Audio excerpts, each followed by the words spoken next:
Abraham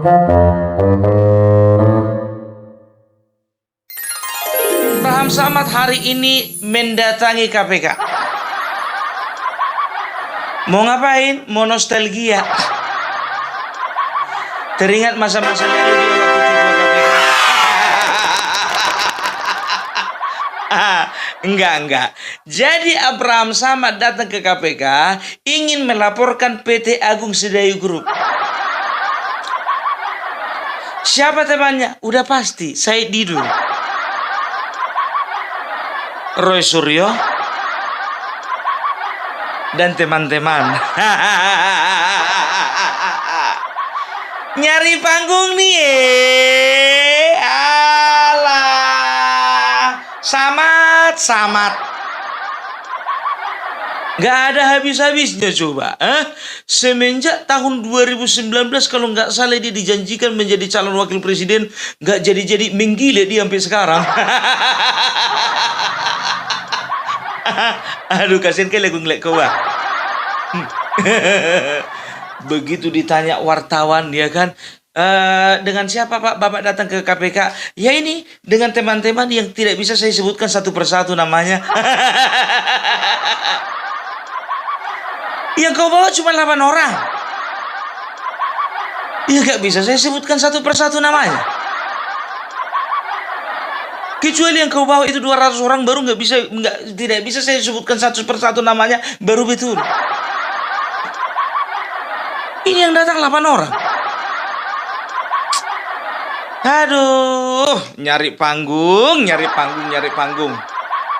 Gak ada habis-habisnya orang-orang kayak gini.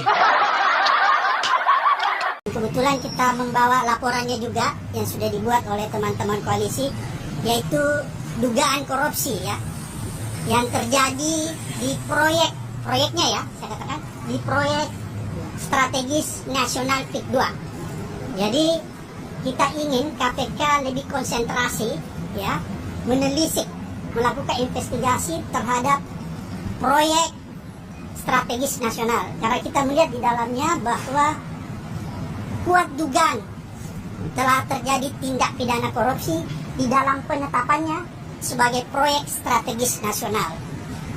Karena KPK punya kewenangan untuk melakukan pemeriksaan terhadap penyelenggara negara, baik yang ada di tingkat daerah maupun yang ada di tingkat pusat. Karena kita bisa duga bahwa penetapan PIK menjadi PSN itu tidak terlepas dari praktek kong kali kong, praktek suap menyuap ya, dan lebih jauh kita bisa melihat bahwa di situ ada kerugian negara sebenarnya. Ada dugaan kuat terjadi suap menyuap gratifikasi di dalam penerbitan ya. Penerbitan sertifikat di atas laut ya, yang diduga kuat dilakukan oleh Agung Sedayu Group dan anak perusahaannya yang super cepat. Oleh karena itu kita meminta supaya KPK tidak usah khawatir memanggil orang yang merasa dirinya kuat selama ini, yaitu Aguan.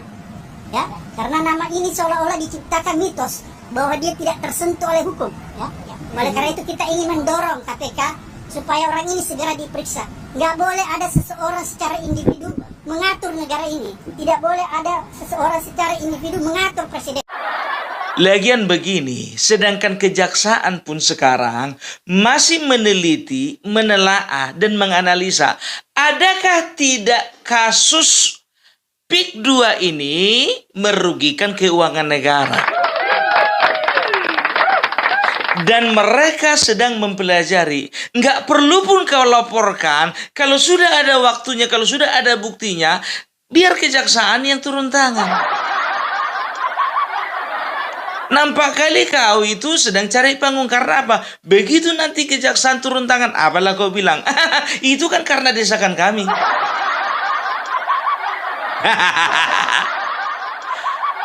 Itu pakar telematika ngapain di situ? Apa yang mau ditelitinya di laut sana? Orang ini selalu aja ada alasan. Dan tahu enggak kalian, ya, dia juga mencoba-coba untuk menyeret-nyeret nama Jokowi. Apapun kesalahannya, semua salah Jokowi. Maaf kawan, kami tak segoblok kalian. Dan kami tak segoblok pengikut-pengikut kalian, follower kalian yang percaya begitu saja sama kalian. Aduh. Ya, apalagi si Said Didu ini. Jujur aja lah aku bilang, Said Didu ngaca dulu kau sama masa lalumu. Intinya kau itu ya sakit hati karena tanahmu tidak dibeli dengan harga yang tinggi. Cuman itu aja. Ya, nggak ada masalah sebetulnya dengan masalah membela hak-hak rakyat. Nggak ada urusan. Ya, tapi ini orang sakit hati karena tanahnya tidak jadi dibeli dengan harga tinggi. Ya, kalian dengar saja masyarakat di sana tanya, memang itu alasannya. Ya, dia sok-sok pahlawan dia ya apa namanya? Dia berpendapat bahwasanya kalau nggak gara-gara saya viralkan, maka kasus pagar laut ini nggak bakalan kedengaran sampai ke ujung dunia. Sekarang begini, ya kan? Nggak usah terlalu pandai-pandai, nggak usah maju kali lah. Makanya aku bilang, orang kalau sudah pernah berkuasa, orang kalau sudah pernah duduk, nggak duduk lagi bisa. Karena apa? Ngerasa kurang lama. Ini masa lalunya si Said Didu juga nggak beres ini. Tahu nggak kalian? Kalian belum pernah tahu kan? Kalian searching ya. Tahun 2006 itu Said Didu pernah dilaporkan oleh Gus Dur ke KPK. Aku kulik-kulik lah penyakit masa lalu si Said Didu. Banyak. Orang sakit mau melapor-lapor. Sembuhkan dulu sakitmu itu baru kau lapor. Ya, itu dia ya. Jadi nggak tahu aku. Jujur aja lo ku bilang, ya mau banyak pun juga kalian sebarkan berita hoax ya, mau kalian sebarkan juga berita-berita yang nggak betul, mau apapun itu ya, nggak akan segampang itu orang percaya. Apalagi ngeliat tampang-tampang kalian. Waktu Pilpres kemarin bikin forum gagal. Bikin forum dibubarkan. Ya, jadi itu dia. Ya, orang gagal ya udah bergaulnya dengan orang gagal. Nah, sekarang judulnya orang gagal lagi cari panggung. Kalah apa?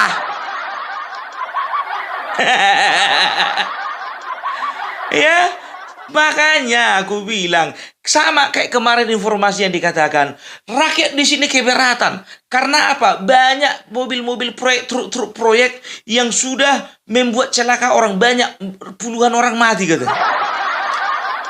Sekarang begini, kalau memang ada puluhan mati, mana datanya? Tunjukkan dong ke publik. Dan rakyat di sini merasa dirugikan oleh karena penggusuran, mana datanya? Kalah pak. Lapet kau lapet. Aduh. Sekarang begini, biarkan KPK bekerja, biarkan juga Kejaksaan bekerja, biarkan Kementerian Kelautan bekerja, biarkan penyelidikan dilakukan juga oleh lembaga-lembaga atau kementerian-kementerian terkait. Nggak perlu kalian siapa? Dari kementerian mana? Dari lembaga apa? Dari badan apa? Sok repot. Kita melaporkan aguan. Karena aguan juga tahun 2016 ya itu dicekal oleh karena ada kasus korupsi. Aguan-aguan jangan semua sangkut paut sama Jokowi. Apa-apa salah Jokowi? Anjing tetangga hamil bunting mau kau disalahkan? Mau ndak kan? Aku beli sendal baru contohnya misalnya dari apa sendal keliling itu. Hilang contohnya mau kau disalahkan? Enggak kan? Banjir bandang contohnya di daerah Afrika Selatan sana mau kau disalahkan? Makanya gue bilang hati-hati kalau ngomong bikin malu aja kau. Kemarin tahu enggak kalian 3 bulan lalu pun juga bergerak orang ini melaporkan Jokowi dan keluarganya, mendesak KPK untuk supaya memeriksa Jokowi dan KPK dan keluarganya. Sebodoh itu rupanya KPK.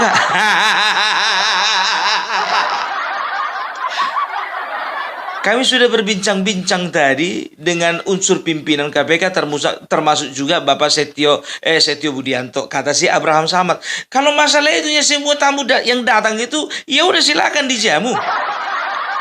Diterima aja ngobrol. Kan begitu? Ya kan? Ya kan nggak tahu kami apa yang kalian bicarakan di dalam.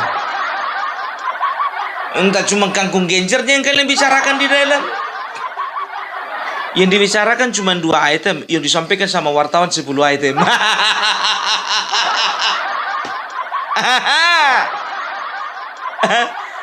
Ya seolah-olah ketua KPK mau mendengarkan mereka. Kalian itu ketua KPK itu yang lagi longgar aja itu.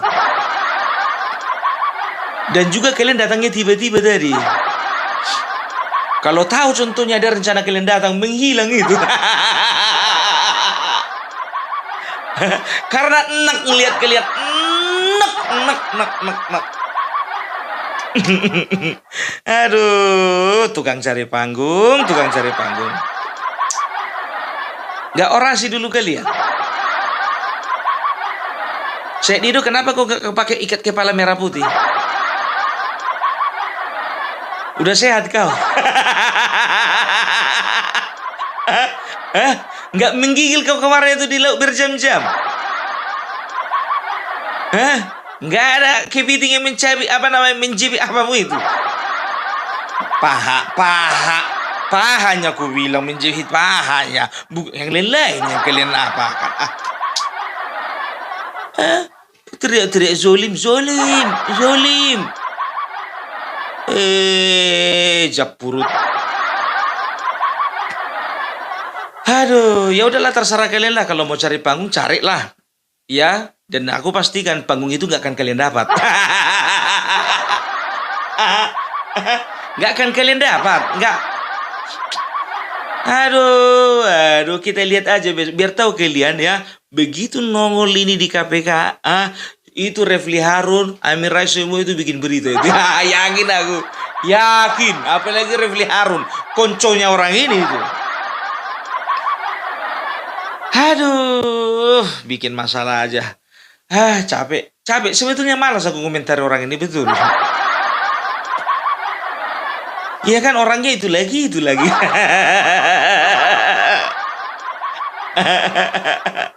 Aku jujur aja aku bilang, ya kan, seperti Roy Suryo inilah dulu, ya kan, perubahannya itu dari seorang pakar telematika katanya, dengan modal pakar telematikanya itu katanya, bisa dia sekarang bebas berkuar-kuar karena dia mantan daripada menteri.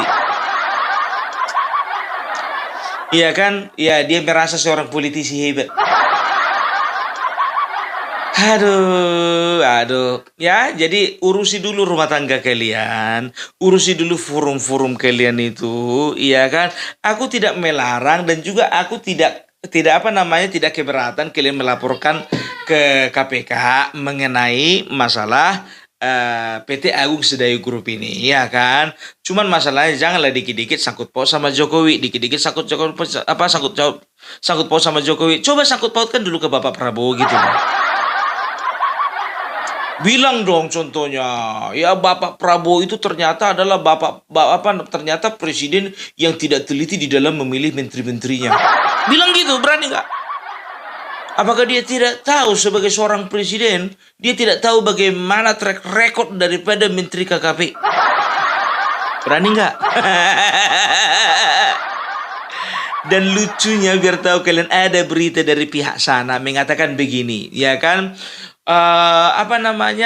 Kasus pagar laut menyeret-nyeret nama AHY. Jokowi sengaja menjebak SBY. Kemarin orang ini berusaha untuk membenturkan antara Jokowi dan Prabowo, sekarang membenturkan antara Jokowi dengan SBY. Nggak mempan, nggak mempan. Karena tujuan berita kalian itu hanya untuk membodoh-bodohi masyarakat.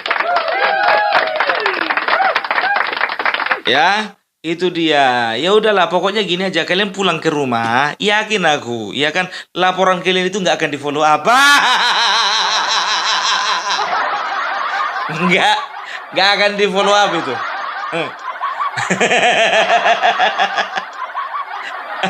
Didiamkannya itu. Tahu ndak kalian udah berapa orang yang dilaporkan orang ini ya? Jokowi dilaporkan, Gibran dilaporkan, Kaisang dilaporkan, sekarang lagi Agung Sedayu dilaporkan, semuanya gak ada yang di follow up. Nggak jerah orang ini. Nggak bosan. Tahu ndak kalian? Jujur sebetulnya orang ini pun tahu, ya kan, bahwasanya sebetulnya laporan mereka itu bakalan mentok. Masalahnya mereka perlu momen untuk cari panggung. Asik. Kalau nyari panggung itu di dangdut koplo sana lawak naik panggung kau, goyang-goyang kau joget-joget situ kalian. Iya kan? Mau kali orang ini diajak si Abraham Samad ke sana. Yang kangennya itu sama gedung KPK. Cuman biar kelihatan lebih elegan, dibawalah kawan-kawannya pura-pura melaporkan. Yakin kalian, ku bilang sama kalian ya, tidak akan pernah direspon laporan orang-orang ini. Kalaupun contohnya memang betul ya, KPK nanti bertindak ya, ternyata ada kerugian negara ya setelah dipelajari oleh pihak kejaksaan ya dan juga beberapa kementerian ya, yakinlah kalian bukan karena mereka. Tapi mereka akan berkoar-koar sana sini bersuara mengatakan semua karena kami. Kami berjasa oleh karena kami sudah melaporkan ke KPK duluan. Ingat ya, di dalam sebuah lembaga negara ya, ataupun juga organisasi-organisasi pemerintahan, ketika kita tidak punya jabatan, nggak ada gunanya. Mereka tidak memandang kau seperti kau waktu jadi ketua KPK. Mereka tidak memandang kau, Said Didu, ketika kau menjadi sekretaris Kementerian BUMN. Begitu juga mereka tidak memandangmu serius seperti kau waktu jadi menteri. Ya, tapi mungkin di depan kalian senyum-senyum, ya kan? Tapi di belakang kalian, ini lagi. Nah, coba di belakang sana. Kenapa? Karena jujur aja ku bilang, selama ini pun juga KPK mendapat tekanan dan juga serangan dari kalian. KPK kalian serang, sekarang kalian mau lapor. Orang pun juga punya jejak digital, ya kan, dilihat. Ininya yang menyerang KPK kemarin. Alah, udahlah, mau bikin laporan ke KPK, gas. Nggak usah diapakan, maju terus. Nggak usah kita dengarkan orang-orang yang seperti itu, kan begitu kan? Jadi udah jelas ya. Jadi Opung Parbelak ingin mengatakan bahwasanya ya, mereka bertindak bukan untuk kepentingan rakyat, tapi mereka bertindak untuk kepentingan diri sendiri. Intinya cari panggung.